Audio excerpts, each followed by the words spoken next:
My phone buzzed during a federal briefing. One look at the security alert, and my blood ran cold. There she was, my sister Laya, standing in my apartment. Sunlight streaming through the windows, as she pulled folders from my safe. She wasn't panicking. She was smiling, holding them up like trophies. I was 300 miles away, sitting in a government building, with my badge around my neck, and my pulse in my throat. And all I could think was, she really believes the rules don't apply to her. So I made one call. The kind that doesn't end with tears, ends with sirens. But before I tell you what happened when those sirens reached my family's front door, let me ask you something. Where are you listening from? Because I need to know. I'm not the only one who's learned that sometimes justice has to start at home. When people picture families, they imagine warmth. Mine looked warm from the outside. 2 proud parents, a golden younger daughter, and me, the quiet one who worked for the government. We took perfect Christmas photos, the kind that made neighbors comment, "You're so lucky to have each other." Luck had nothing to do with it. It was hierarchy dressed as love. I was 30 years old, working long hours at the Treasury Department, tracking fraudulent securities across international accounts. I couldn't talk about it. Not the clearances, not the investigations, not even the cases I'd cracked. My parents assumed I shuffled papers in a cubicle. When neighbors asked what I did, Mom would smile and say, "Emma keeps the lights on in DC." I never corrected her. Explaining the truth to people who'd already decided I didn't matter felt like explaining color to someone who'd chosen to live blind. Laya was the opposite: light, loud, magnetic. She had a way of filling space until no one else fit. Growing up, she'd borrow my clothes without asking, take credit for my ideas, and get away with it because she'd tilt her head, laugh, and say, "Emma doesn't mind." I minded. I just learned early that pointing it out made me sound jealous. Our parents loved that version of her: charming, ambitious, a future socialite. She'd married young to Grant, a dentist who drove a new SUV every other year. Their house had an open floor plan and a wine fridge, the kind of things Mom mentioned like merit badges. Whenever I visited, Dad would joke, "Maybe one day you'll have a real job and buy a place like this." I'd smile. That same practiced curve I used at federal briefings when senators interrupted me mid-sentence. I wasn't bitter. At least I told myself I wasn't. I'd built a life that meant something. Every folder I touched at work held the weight of national trust. Every password, every clearance test reminded me I carried more responsibility than they'd ever imagine. Still, there were nights I'd sit in my quiet apartment, scrolling through their group photos, full of hearts, and feel the same dull ache that started years ago. The kind that comes from being in the picture, but never really seen. 2 weeks before it happened, Laya called out of the blue.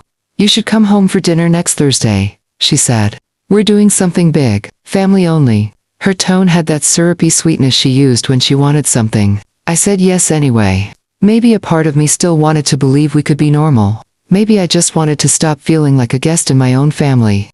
The night of that dinner, I drove up to my parents' house with the same quiet dread that always came with family gatherings. The driveway was full: Mom's sedan, Dad's truck, Laya's white Range Rover gleaming under the porch light. Through the front window, I could already see her moving around the dining room, laughing, radiant like the host of her own show. Inside, the air smelled like rosemary and wine. Mom hugged me too tightly, the way she did when she was nervous. "You made it, honey," she said, glancing at my blazer. "Still dressing like a lawyer, I see." I smiled, set down the bottle of wine I'd brought, and took my seat at the far end of the table. Dinner started: fine banter, gossip, updates on Laya's kids. Then, halfway through the meal, she cleared her throat. "I actually have some news," she said, eyes flicking toward Grant. "We've made a big investment. College funds for the boys, maybe even a lake house later." Dad beamed. "That's my girl. Always thinking ahead." I raised an eyebrow. "Investment? What kind?" Laya smiled. That practiced smirk that never reached her eyes. "You'll see." She reached down beside her chair.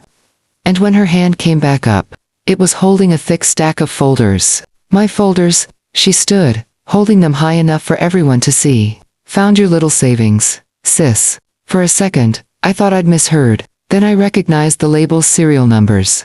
Treasury seals, the exact files that had been in my locked safe. Dad frowned. "Savings. What's that supposed to mean?" "Apparently," Laya said, laughing, Emma's been keeping a little nest egg tucked away. Old bond certificates. Whatever they are.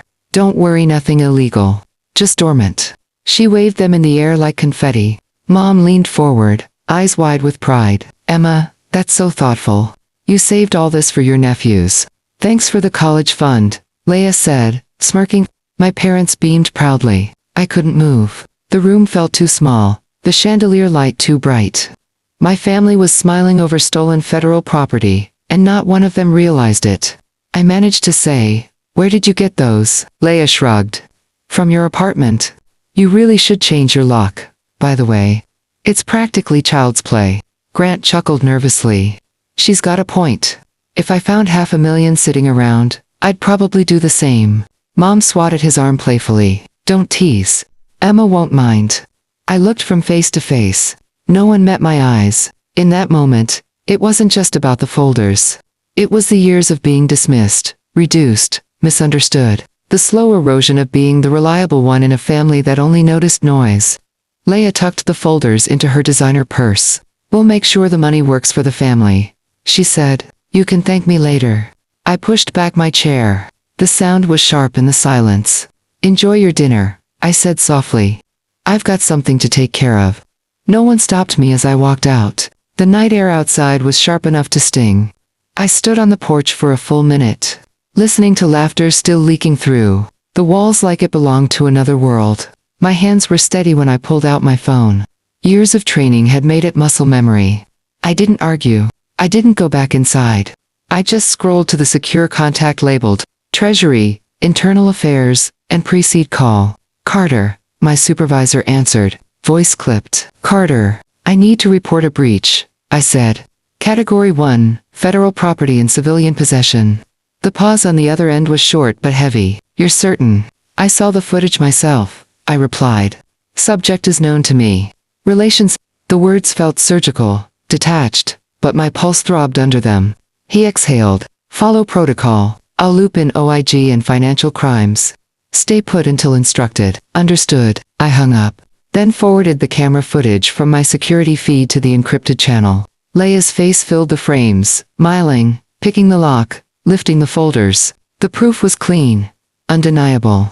For the first time that evening, I took a deep breath. The cold bit through my blazer, but it grounded me. Inside, I could still hear silverware clinking. Mom's soft laugh. Laya's voice, carrying that same sugary triumph. I whispered to no one. You really thought I'd stay silent forever.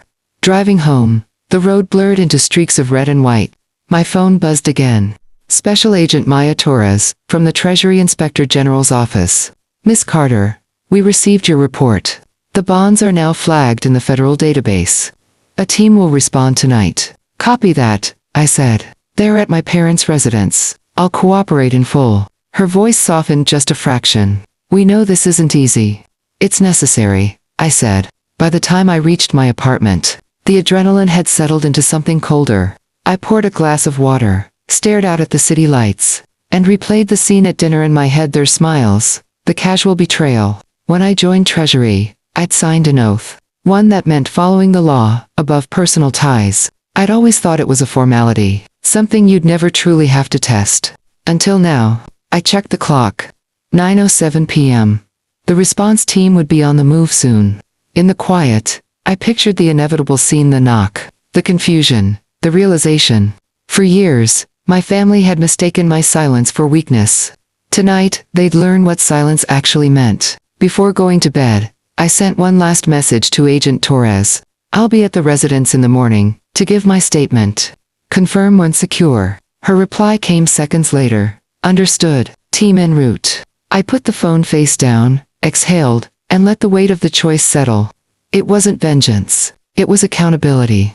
And by morning, the law would already be knocking on their door. The next morning, the news broke before sunrise. My phone vibrated nonstop. Internal Treasury alerts. Database confirmations. Procedural approvals. The system had done what it was designed to do.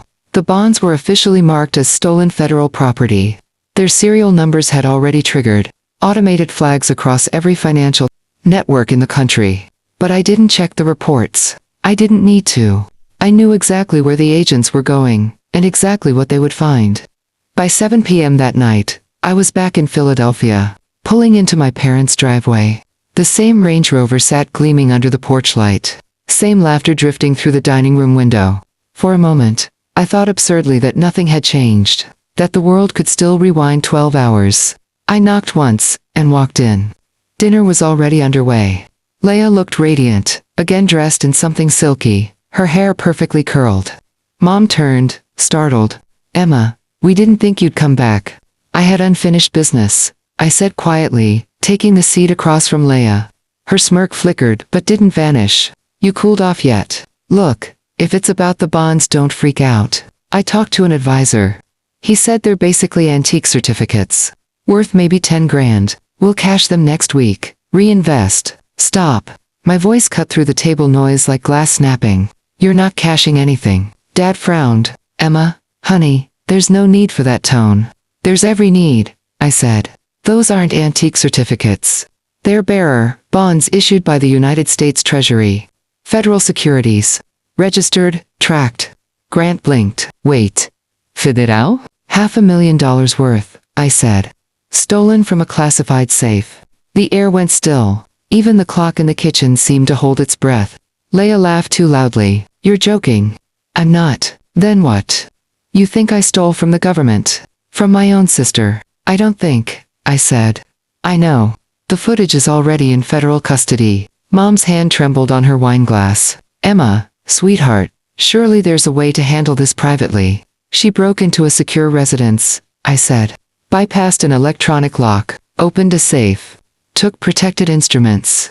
"That's not a misunderstanding." Laya's voice rose, desperate. "They were just sitting there. You weren't using them. You never tell anyone what you do." "How was I supposed to know?" "That's what clearance means." "Laya," I said, "you're not supposed to know." The sound that followed wasn't thunder, but it felt like it. A pounding knock shook the front door. 3 beats. Then a woman's voice, calm and commanding. "Treasury Inspector General, open the door." Every head turned toward me. I stayed seated. "That'll be for you." Laya froze. "You didn't." I said nothing. Dad pushed back from the table. "I'll see who it is." Before he reached the door, it opened. A group of agents in black jackets. Treasury OIG printed in yellow. At the front was Special Agent Maya Torres. Credentials out. Tone clipped and calm. "Evening. We have a federal warrant for Laya Whitman." Mom gasped. "What? This is absurd." Agent Torres's eyes didn't waver. "Miss Whitman, you are under arrest for theft of government property, defeating federal security measures, and attempted securities fraud." Grant's fork clattered to his plate. "Oh my God." Laya stood so fast her chair fell back. "You can't be serious." "She's my sister, which makes this worse," I said softly. 2 agents stepped forward. Laya tried to back away, but Torres spoke again. Voice steady as iron. "Hands where we can see them." "Mom, do something." Laya screamed. Mom just stared at her pal and shaking. Agent Torres read her rights as the cuffs clicked. The metallic snap sounded louder than any argument I'd ever had in that house. "Emma," Dad said, voice breaking. "She's your sister." "She's also a federal offender," I said. "And I'm a sworn employee of the Treasury. If I hadn't reported her, I'd be charged as an accomplice." Torres picked up the purse Laya had dropped. Inside were the folders still sealed. She flipped one open, checked the serials, and nodded. "All accounted for. Good work reporting, Miss Carter." I met her eyes. "Just doing my job." They led Laya toward the door. She twisted back, mascara streaking, voice splintering. "Emma, please, please don't let them take me. Tell them it was a mistake." I stood. "It stopped being a mistake when you walked through my door." The screen door slammed behind them. Outside, red and blue lights danced across the snow-dusted yard. For a long time, no one spoke. The only sound was Mom's quiet sobbing. Dad finally whispered, "How could you?" I looked at him steady. "How could you never believe me?" He flinched. Uncle Joe cleared his throat, voice low but certain. "She did the right thing." Grant sank back, staring at his untouched wine. "Right or not, our lives are over." "No," I said, just finally honest. Torres reappeared at the door. "Miss Carter, the bonds will be logged at headquarters tonight. We'll need your formal statement in the morning." "I'll be there," I said. She gave a single nod, then disappeared into the night. I turned back to my parents. They looked smaller somehow, like the truth had shaved years off them. You wanted to believe she could do no wrong, I said. Now you can see what that costs. No one answered. When the sirens faded, I walked outside. The air was cold and raw. From the driveway, I could still see the reflection of the flashing lights disappearing down the road. I didn't feel triumphant. I didn't feel sorry. I just felt free, because for the first time, the silence in that house wasn't mine to carry anymore. The trial came faster than anyone expected. Within weeks, the footage from my apartment was entered as evidence, time-stamped, inescapable. Laya's face filled every frame, picking the lock, opening the safe, lifting the folders with that same triumphant smile. Her defense attorney tried everything. Claimed she thought the documents were family assets, that she didn't understand their value. But the serial numbers and internal records tore that argument apart. In court, I sat behind the prosecution table, hands folded, back straight. I wasn't there out of revenge. I was there to finish what duty had started. When the verdict came guilty on all counts, Laya sobbed so hard she could barely breathe. The judge's voice stayed calm as he read the sentence. 12 years in federal prison, $500,000 in restitution, $150,000 in fines. Mom cried quietly in the gallery. Dad stared at the floor, lips pressed white. Grant never showed up the last few days of the trial. He'd already filed for divorce. When the guards led Laya out, she looked over her shoulder at me one last time. I didn't look away. I'd already said everything I needed to by choosing to tell the truth. After the sentencing, I stepped outside into the pale winter sunlight. The courthouse steps felt endless, but each one lightened the weight I'd carried for years. I thought of all the times I'd been invisible at that family table, overruled, forgotten, and realized that doing what was right hadn't made me smaller. It had finally made me seen. 3 years later, I was promoted to senior supervisory analyst at Treasury. I led a team of 12 investigators, worked with agents from 6 countries, earned a commendation for recovering nearly $300 million in stolen securities. At the ceremony, the secretary shook my hand and said, "Integrity like yours is what holds this department together." My parents didn't attend. I didn't expect them to. Laya still writes from prison. Sometimes letters, full of apologies that slide into requests, parole, recommend money for restitution. I keep them in a drawer, unopened. Some lessons have to be learned the hard way. People think justice feels loud and satisfying, like a movie ending with applause. It doesn't. It feels quiet. It feels like breathing again. 3 years later, my apartment feels different, cleaner, quieter, unbothered. New security system. Hums softly the one Treasury paid to install. After the case, sometimes I stand by the window at night, looking over the city lights, thinking about how silence used to hurt. Now it's peace. My parents still have a spare key. They've never used it. Maybe that's their version of distance or regret. Either way, I've stopped waiting for them to understand. People still ask if I ever wish I'd handled things differently. I tell them, no. You can forgive someone without excusing them. You can love your family and still draw a line they can never cross. If you've ever had to choose between family and what's right, I know how heavy that choice feels. But trust me, doing the right thing will never destroy you. It just reveals who was willing to destroy you first. If this story hit close to home, share yours below.